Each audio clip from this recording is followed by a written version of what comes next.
This is Hidden Killers Week in Review. A look back at the most prolific stories of the week. This is the Hidden Killers podcast with Tony Brueski. Featuring defense attorney, Hidden Killers daily contributor, and host of the Defense Diaries podcast, Bob Motta. Richard Allen, the Delphi murder case, it continues to get closer and closer to the trial date as of this recording. Still set. Not any pushbacks, no rescheduling. That could, of course, change. Lots of things change in this case. But there is new information that has come out. There is lost evidence. There may be other suspects. There is bizarre reasoning as to why the list of suspects is gone, never actually maybe even took place. Here to discuss all of it and the thousands of layers in this since we last talked about it, I don't know, a week or two ago, defense attorney Bob Motta, host of the podcast Defense Diaries. Where do you want to start? Man, it's the world's largest onion, right? Oh, like, my God. Just a million layers. Or dumpster fire. Oh, yeah. Well, it's an onion in a dumpster fire. So anywhere you want to start. I obviously went down, as I always do, to the hearing. And, the morning session was leading into the afternoon as well, was the motion for contempt filed by Nick McClelland with respect to, seeking to punish the defense attorneys. Yeah.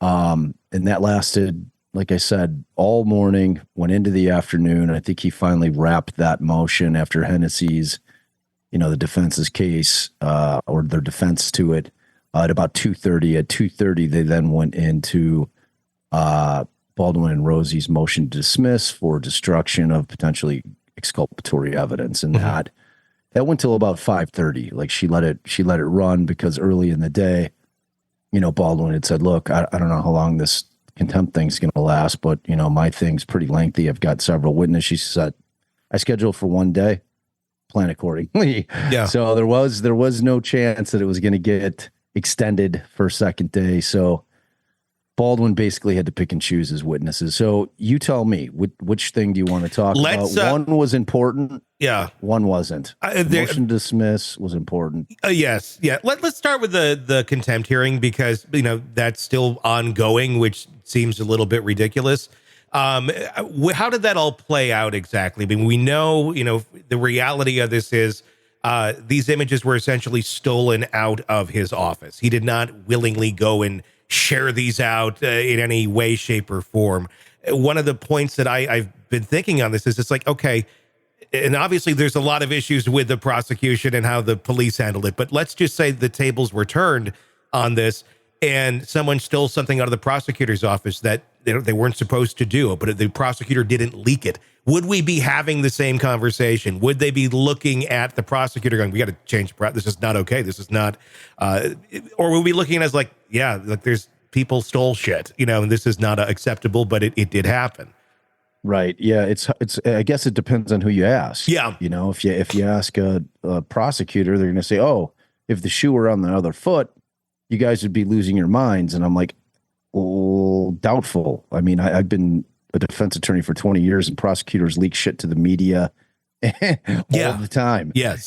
So it's like, that's their move. So I don't know that I would be.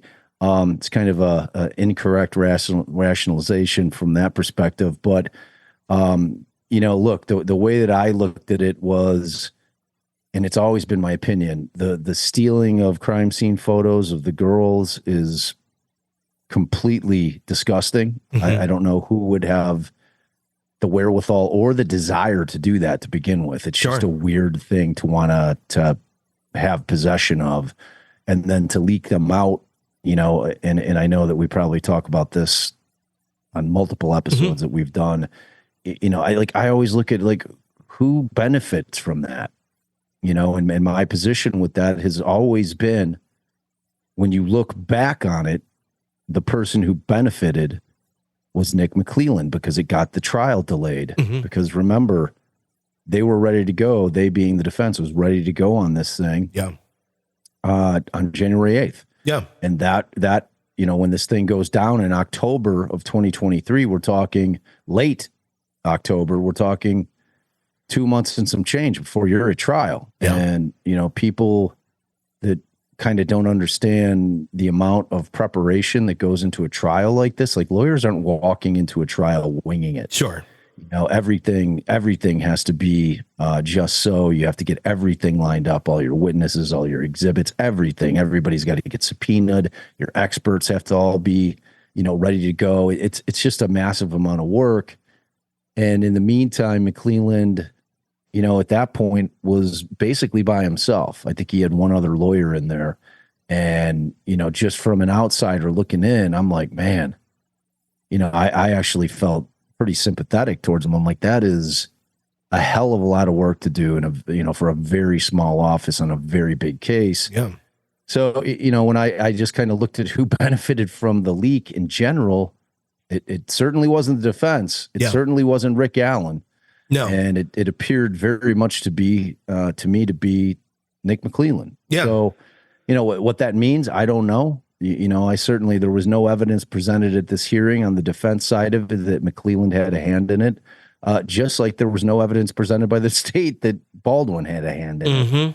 Okay, so on the state's case in chief, in terms of the motion, the contempt motion, they first call a cop named Steve Mullen, who back in the day was the chief of police of Delphi. And he gets on, and he's a part of this investigation into the leak. You know, he testifies to certain things.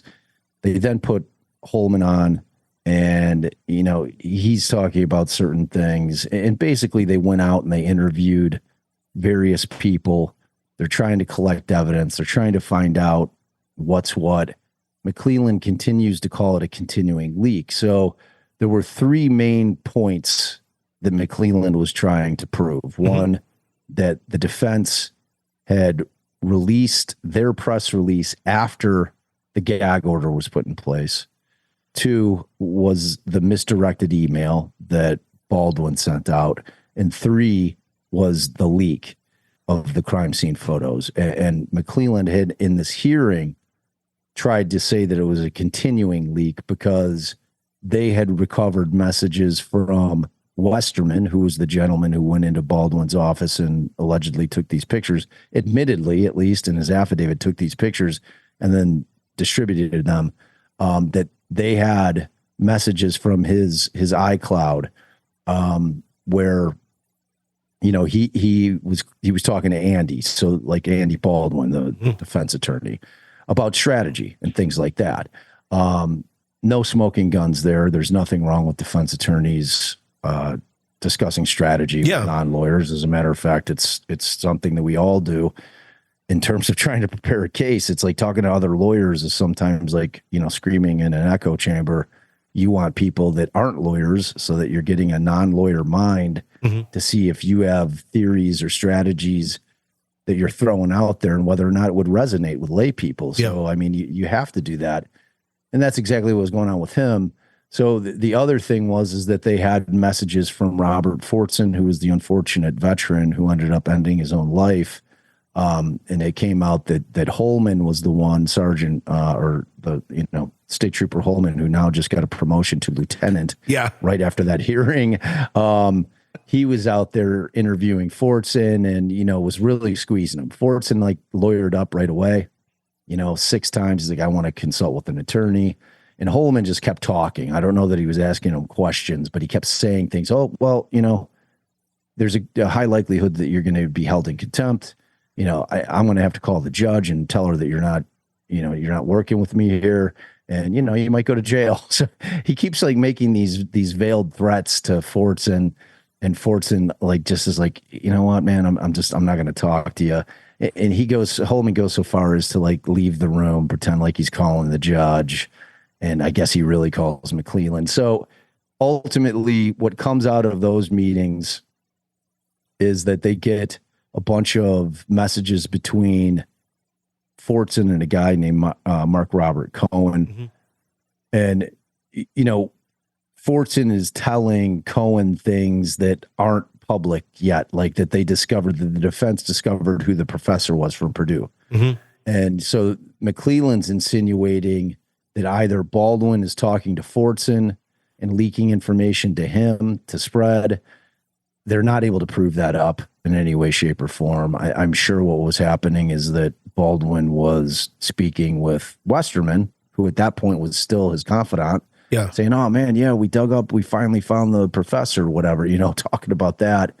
And at that point, the state basically rests. They're not able, they can't instead. The gag order came the day after the press release. So there's nothing willful about that. And in order for him to prevail on a contempt motion, it's got to be a situation where it's shown and it's proven beyond a reasonable doubt in a criminal contempt that it was willful, that they meant to do it, that he was, willfully violating a court order, not negligently, by not having the door locked or whatever. So he ends his case in chief. And then Hennessy puts on 3 older attorneys, all with a ton of experience, all 30 plus year attorneys, all trial lawyers, and he's asking him, look, do you ever talk to lay people about your strategies? They were all like, of course we do. Have you ever sent a misdirected email? Yes, of course we have. I've sent them, I've received them. How do you handle it? Goes through all that stuff, puts Brad Rosie on. Rosie is basically saying, look, I didn't know anything about any of this stuff until after the fact. And as soon as I found out about it, I let the judge know or McClellan know. Yeah. And so ultimately, Hennessy, and he put on a couple other witnesses because Hennessy was trying to establish that there were other leaks, that this wasn't the only leak. I knew that strategy would kind of fall on deaf ears with Gull just because 2 wrongs don't make a right.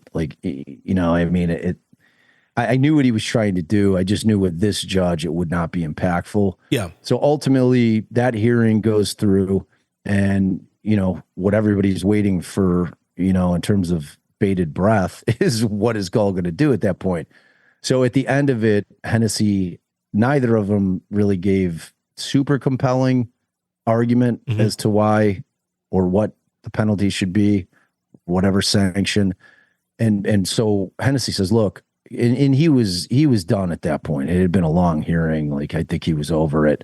And he's like, I'd like your honor to allow me, give me leave of court to file a memo in writing as to, what my argument is. And she said, fine, I'll give you 7 days. Mr. McClellan, I'm going to give you 7 days, which brings us to April 1st. And then I'm going to give myself 30 days to rule on it, which brings us to May 1st, which is 13 days before trial. Sure. So reading through the tea leaves, she's not removing him from the case, which isn't an option in a contempt hearing anyway. But we also know that she doesn't necessarily care about the rules in terms of her ruling. So, I understood that people are like, she can't do that. I'm like, I know she can't do it. That doesn't mean she won't do it. Want to listen ad-free? Want advanced access to all of our interviews before anyone else? Become a True Crime Today Premium Plus subscriber on Apple Podcasts. You get every episode commercial free. So you can binge on true crime until you can binge no more. Search True Crime Today Premium Plus on Apple Podcasts now, or go to our podcast page and sign up now. More of the Hidden Killers podcast next.